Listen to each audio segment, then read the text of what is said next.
હાર્દિકભાઈ, તમે કહ્યું કે ટ્રેડિશનલી જે પ્રોડક્ટ્સ જે આપણે યુઝ કરતા આવ્યા છે, do you me to C કે જે આપણે પ્યોર એફડીઝ કે એમાં જે નજર રાખતા હતા અને એમાં જો આપણે તમારે સેફ ઝોનમાં રહેવું હોય તો ઇન્સ્ટેડ ઓફ એફડી તમે અલ્ટ્રા શોર્ટ ટર્મ ફંડ્સ યુઝમાં તમે નિવેશ કરો, આઈ થિંક તમે એવું કહેવાની ટ્રાય કરી રહ્યા છો. કરેક્ટ. સો તમારા પૈસા ફોર એક્ઝામ્પલ આજે સમજો સેવિંગ્સ બેંકમાં પડ્યા હોય, કાં તો તમારે અત્યારે એફડીઝમાં તમારા પૈસા પડ્યા હોય અને તમને ઇમિડિયેટ રિક્વાયરમેન્ટ છે કે ભાઈ 3 મહિના 6 મહિના 12 મહિનામાં મારે એ પૈસા મારે યુઝ કરવાના છે, તો ધીસ ઇઝ ધ ટાઈમ જ્યાં પે તમારે વોલેટિલિટીથી તમારે પ્રોટેક્શન જોઈતું હોય, તો આ કેટેગરી બેસ્ટ સુટેડ છે. આજે હું તમને લેવલ્સ કહું છું, 1 યર સીરીઝ 7.25%, 7.25%, કે 2 યર અને 3 યર કોર્પોરેટ બોન્ડ 7.5 to 7.60, આ બધા લેવલ્સ રેટ કટ પહેલાના લેવલ્સ છે.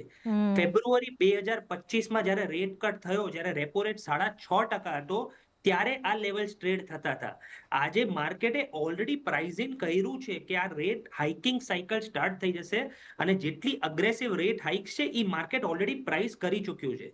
હવે for example RBI actual rate hikes કરશે, 25 બેઝ પોઈન્ટના રેટ હાઇક થશે, ધેટ ડઝન્ટ મીન કે યીલ્ડ્સ એક્ઝેક્ટલી એટલી જ ઉપર જશે. યસ. સો યીલ્ડ્સ, સિન્સ યીલ્ડ્સે ઓલરેડી પ્રાઇસ કરી ચૂક્યું છે, તો that reaction will be much lower compare to actual rate hikes.